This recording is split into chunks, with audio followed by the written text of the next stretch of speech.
This is live from New Delhi. You're watching TT India Live, India's voice to the world. I'm Sakal Bhattan. Coming up in the next 30 minutes. Home Minister Amit Shah says government is ready to discuss students' issue and answer questions in Parliament. Meanwhile, Lok Sabha refers the Foreign Contribution Regulation Amendment Bill 2026 to a 31-member Joint Parliamentary Committee.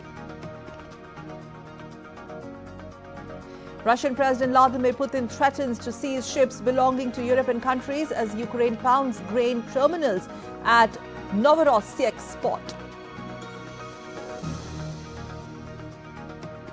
And rescue operations underway across Colombia after the powerful earthquake. Death toll climbs to 250. Cities of Cali and Pereira worst hit.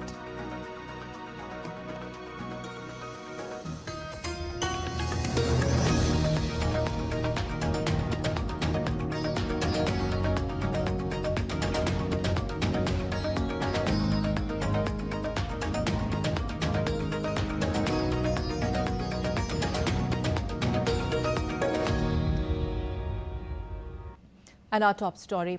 During the ongoing monsoon session of the Indian Parliament on Wednesday, the lower house, that is the Lok Sabha, passed the Mines and Minerals Development and Regulation Amendment Bill 2026.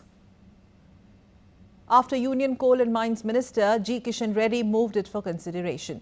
The legislation seeks to make India's mining sector more efficient and investment friendly while boosting supply of critical minerals. After the bill was passed in the Lok Sabha, the proceedings of the House were adjourned for the day.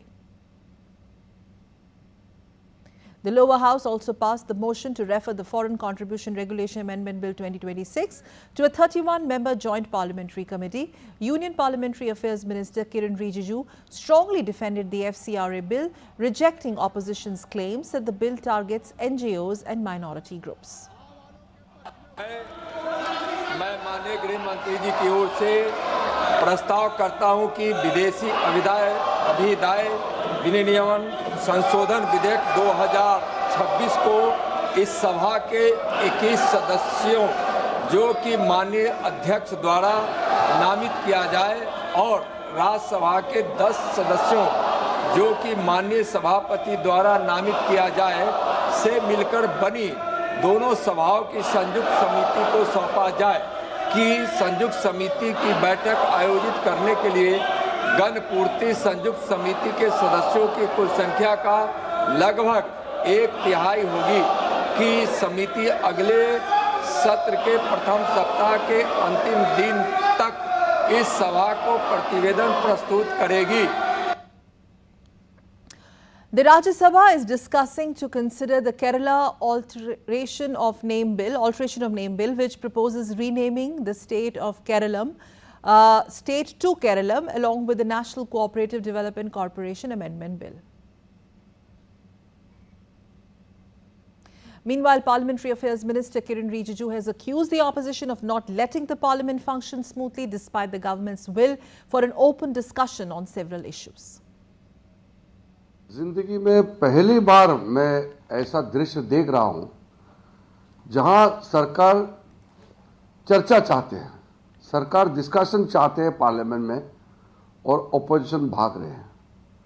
ये कल्पना करना मुश्किल है क्योंकि parliamentary democracy में opposition party discussion के लिए demand करते हैं और सरकार जवाब देते हैं. यहाँ तो सरकार खुद ही कह रहे हैं कि हम डिस्कशन करेंगे, जवाब देंगे और अपोजिशन जवाब सुनना नहीं चाहते और भाग रहे हैं. Earlier, Union Minister Amit Shah accused the opposition of running away from the debate on the issue of need and stalling parliamentary proceedings. The Home Minister dared the opposition to let the discussion take place in Parliament on the students' issue and also assured that he will give a detailed statement after the debate.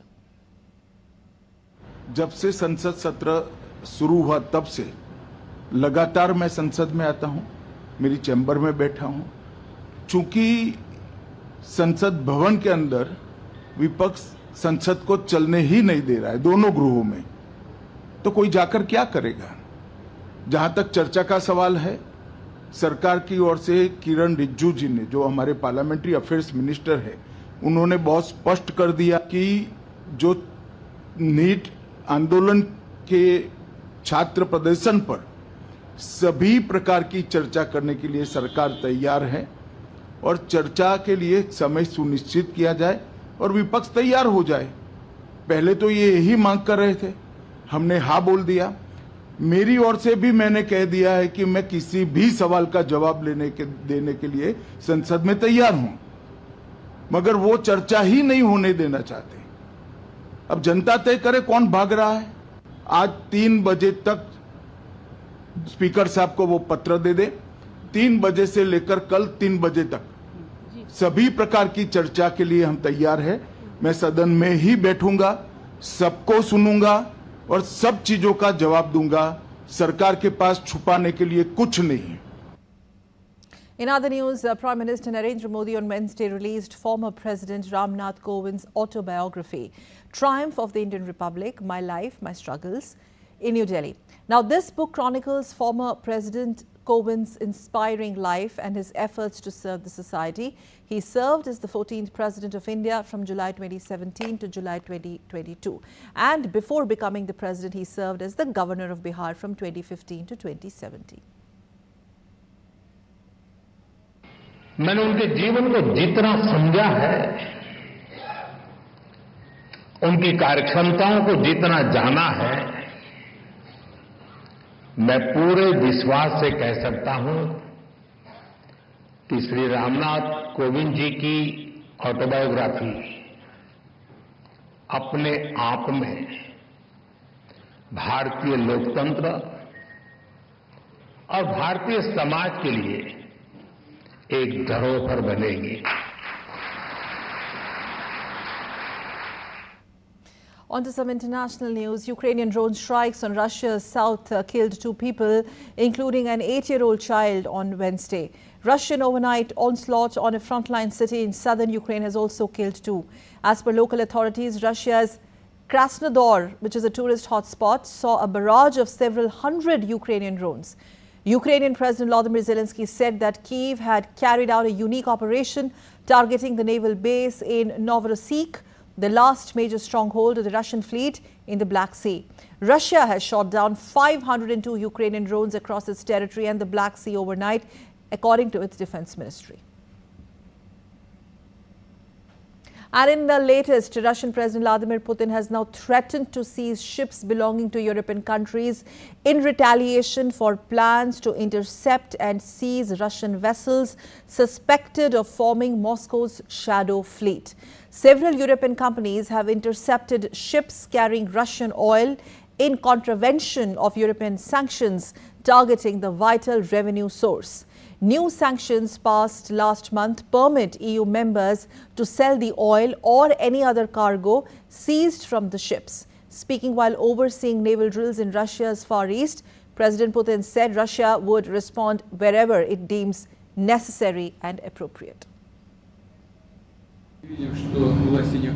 We can see the authorities in some countries, in breach of international maritime law, are attempting to restrict the movement of our economic operators' vessels, peaceful vessels at that, and recently they have gone so far as to consider the possibility of seizing our vessels and selling off the property they had plundered from us. Naturally, this is nothing other than piracy and robbery. And if this begins to happen in practice, we will be forced to respond in kind. The International Energy Agency, or IAEA, has lowered its global oil demand forecast for this year as supply disruptions and high prices continue to impact consumption. The IEA now expects global oil demand to fall by 1.6 million barrels per day, which is higher than its earlier estimate of a 1 million barrels per day decline in July. Oil prices remain high after the US-Israeli strikes on Iran triggered a conflict that damaged energy infrastructure across West Asia. The IEA believes the demand is likely to return to growth in the fourth quarter of this year as supply conditions improve. Well, in a surprise result that dents, in a way, the winning momentum for the party's left wing, moderate David Crowley has beaten Democratic Socialist Francesca Hong in a tight race for Wisconsin's Democratic gubernatorial primary elections. It's a closely watched vote seen as a key test for the appeal of progressive candidates in a battleground state. Crowley, the more centrist candidate, has secured a narrow win over Francisco Hong, according to the projections from US media, included the Associated Press and NBC News. Milwaukee County Executive Crowley was chosen by Wisconsin Democrats over Hong, who sought to become the state's first Democratic Socialist governor. The nominee will now face the Republicans' pick, U.S. Representative Tom Tiffany, in the November general elections. The evening's primary results in the upper Midwest also raised many questions about the power of an endorsement by U.S. President Donald Trump. In Minnesota, former MyPillow CEO Mike Lindell lost the Republican nomination for the governor to Speaker of the Minnesota House of Representatives Lisa Demuth, despite the vocal backing of Trump. Lindell is an enduring President Trump ally and a good proponent of the false idea that 2020 presidential elections were stolen. Staying with U.S. news, the President Donald Trump's administration is set to spend at least $900 million for the construction projects on the White House grounds. A U.S. Daily reported on Wednesday, citing records. The report further says that instead of securing money directly from Congress, the administration has gathered funding from other agencies and private donors and directed it to an account that holds a few $1 million for routine maintenance of the White House. Confidential contracts and related planning documents indicate that the administration plans to use money in that account for White House modernization projects, according to the report. Rescue operations are underway across Colombia following a powerful earthquake that has killed at least 250 people, with the cities of Cali and Pereira suffering the worst destruction. Rescue teams, soldiers and volunteers are working round the clock to locate survivors trapped beneath collapsed structures. Rescue teams are combing through debris in quake-hit cities of Cali, Pereira, Manizales and Quibdó, facing against time to find some survivors. Around 5,000 homes have been damaged across the country, while several residential buildings have completely collapsed. While many German companies see their dependence on U.S. technology as a growing risk, a new survey suggests that they are doing little to reduce it. Businesses in Germany continue to rely heavily on American providers for cloud services, software and AI applications. And for more on the findings, we are now joined by DW correspondent Chiponda Chimbelu from Berlin. Hi Chiponda, now tell us, what are the key findings of this particular survey?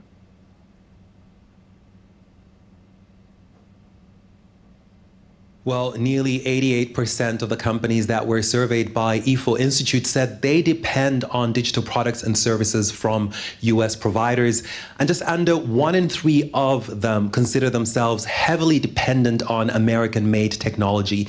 Now, while many companies find this reliance to be dangerous, they are not planning to do anything to change that right now.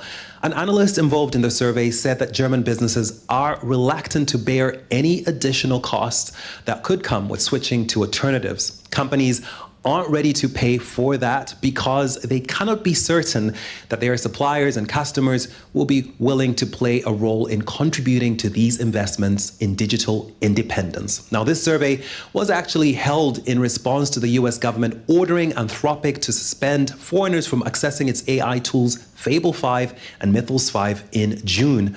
And while the suspension was lifted, it was a clear reminder of the reliance European companies have on US-made technology. So having said that, which sectors are most exposed to this particular risk?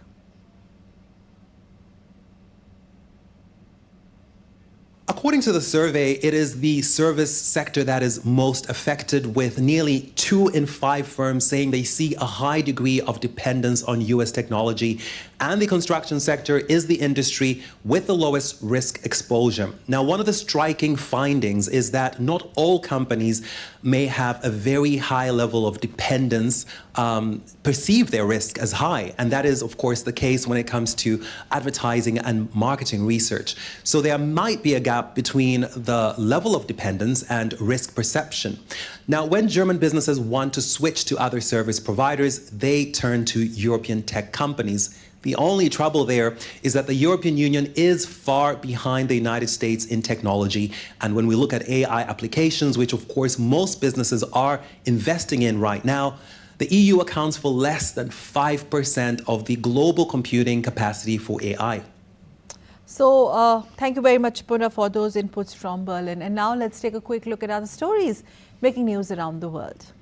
We begin with Germany again. Germany marks the 65th anniversary of the building of the Berlin Wall on Wednesday with an installation and an open-air exhibition in front of Brandenburg Gate. At least 136 people were killed trying to get through the wall that divided Berlin from the day it was built 65 years ago on 30th of August 1961. China's homegrown C919 jet completed its first international commercial flight on Wednesday, marking a milestone in Beijing's ambitions to challenge the decade-long dominance of aerospace duopoly Boeing and Airbus. Well, dozens of local residents and tourists accompanied by guides gathered to watch an active lava flow on Mount Etna in Sicily, one of the world's most active volcanoes. The eruption has drawn visitors to the volcano's slopes, with ash emissions repeatedly disrupting operations at nearby Catania Airport during the peak summer holiday season.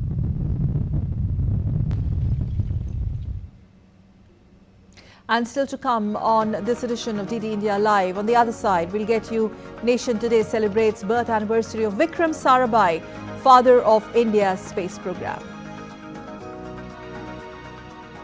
And world celebrates International Elephant Day.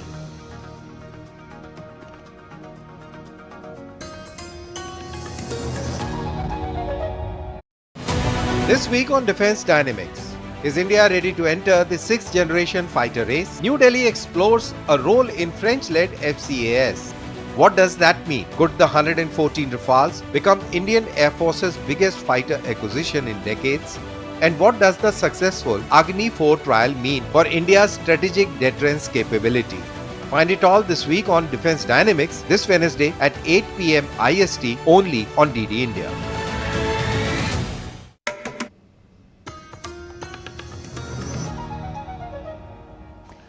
You're watching DD India Live. Welcome back, and I'm Sakal Bhatt. Now let's move on to some more news and updates. India's drive to expand business and take Indian products to global markets has found a new platform in Bharatiya Vyapar Mahotsav, which began in New Delhi on Wednesday with the aim of giving fresh momentum to Indian businesses and entrepreneurship. The event brings together MSMEs, women entrepreneurs and exporters on a common platform. More than 1,000 exhibitors, around 2 lakh businesses are expected to participate in the event. Addressing the inaugural ceremony, Commerce Minister Piyush Goyal said the free trade agreements signed over the last 4 years cover around 38 developed nations with a combined GDP of $60 trillion. Bharat के 2014 के पहले किए गए सभी व्यापार समझौते FTAs को मिला लें तो मात्र $10 ट्रिलियन की इकोनॉमीज, $10 ट्रिलियन GDP की इकोनॉमीज उससे कवर होती थी। जो 9 free trade agreement Modi ji के नेतृत्व में गत 4 वर्षों में 38 देशों के साथ हुए हैं, वो $60 ट्रिलियन के GDP को प्रभावित करती है। यानी $25 ट्रिलियन का अंतर्राष्ट्रीय व्यापार अब भारत को प्रेफरेंशियल एक्सेस देता है। Well, entering its 4th year of implementation, the Indo-German Green and Sustainable Development Partnership has reached the half-time mark of its commitment period, with roughly €5 billion already earmarked for climate action. Originally launched in 2022 with a headline target of €10 billion in German support through 2030, the flagship umbrella framework is now driving large-scale projects across India. This is an ongoing process. The GSDP was set up in a time frame of 8 years. I think next year we're going to be at halftime. We're going to be doing some stock taking, what worked well, what maybe can we further improve on. So I think there are certain aspects that have even become more important that they had already been. If you look at our both of our countries' dependency on fossil fuels. In the past, we certainly want to push renewable energy to simply get less dependent on fossil fuels.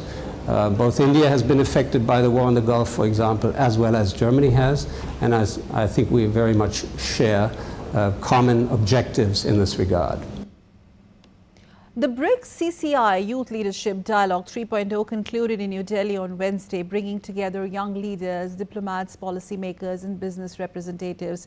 The BRICS CCI Youth Leadership Dialogue, in fact, concluded on 12th of August at Novotel, New Delhi City Centre, and it brought together students and young leaders with diplomats, embassy representatives, Minister of State, senior bureaucrats, policymakers and business leaders.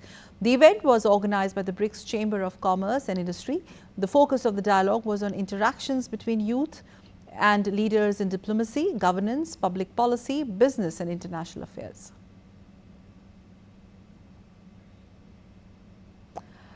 Well, India's space journey owes so much to the vision of Dr. Vikram Sarabhai, widely regarded as the father of the Indian space program. A scientist, institution builder and visionary, Vikram Sarabhai believed that science and technology must directly contribute to the national development.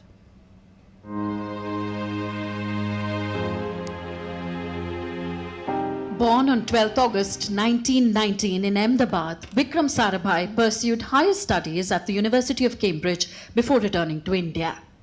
In 1947, he established the Physical Research Laboratory in Ahmedabad, laying the foundation for advanced research in space science and related fields. Sarabhai played a pivotal role in shaping India's space program. In 1962, he was instrumental in establishing the Indian National Committee for Space Research, which laid the foundation for India's organized space program. ISRO was subsequently established in 1969. His vision extended beyond space research. Sarabhai believed that advanced technology must serve the needs of a developing nation, from education and communication to weather forecasting and development in remote areas. His dialogue with NASA helped pave the way for the Satellite Instructional Television Experiment, or SITE, launched in 1975. The pioneering experiment used satellite television to take educational programs to rural communities across India. Sarabhai also made a significant contribution to India's atomic energy program.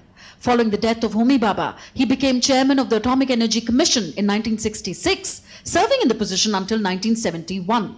Sarabhai's contribution extended beyond science and technology. He played an important role in the establishment of the Indian Institute of Management, Ahmedabad, and helped build and strengthen scientific institutions across the country. Dr. Vikram Sarabhai passed away on 30th December 1971 at the age of 52. In recognition of his immense contribution to science and nation building, he was conferred the Padma Vibhushan posthumously in 1972. More than 5 decades later, his vision continues to guide India's space program.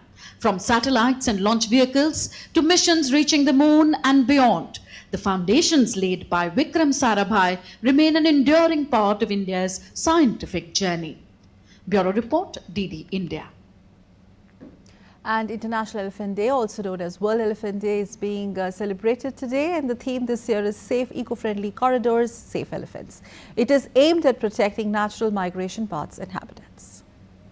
Did you know India is home to nearly 60% of the world's wild elephant population? These magnificent animals are not just a symbol of India's natural heritage. They are vital to our ecosystems. India has 33 elephant reserves and 150 identified elephant corridors. The elephant is also recognized as India's national heritage animal, reflecting its deep connection with our culture and traditions. India launched Project Elephant in 1992 to ensure the long-term survival of elephants in their natural habitats. The results show progress. India's wild elephant population increased from 26,786 in 2018 to 29,964 in 2022. Here are some fascinating elephant facts. Elephants can spend up to 19 hours a day feeding. They can produce around 220 pounds of dung a day, helping disperse seeds and support forest ecosystems. Their diet includes grasses, bark, roots, leaves and small stems, along with crops such as bananas, rice and sugarcane. An elephant's trunk contains up to 40,000 muscles. It helps them drink water, pick up objects, communicate and interact with other elephants. And elephants have the longest gestation period of any mammal, around 22 months. Elephants are more than an iconic species. They help maintain forests, disperse seeds, and support biodiversity. This World Elephant Day, let's celebrate conservation and strengthen our commitment to protecting these gentle giants. Protect elephants, protect ecosystems, protect our future. And with that, it's time to wrap up this edition of DD India Live. But please let us know your thoughts on the news of the day. For those on the go, you can get all the latest news and updates from India and across the world on DD India mobile app. This app is available on both Android and iOS platforms. You can scan the QR code on the screen to download now. We'll be back with more news as it breaks here on DD India. I'm Sakal Bhatt, and from all of us here in Delhi, thanks for watching DD India Live. Namaskar.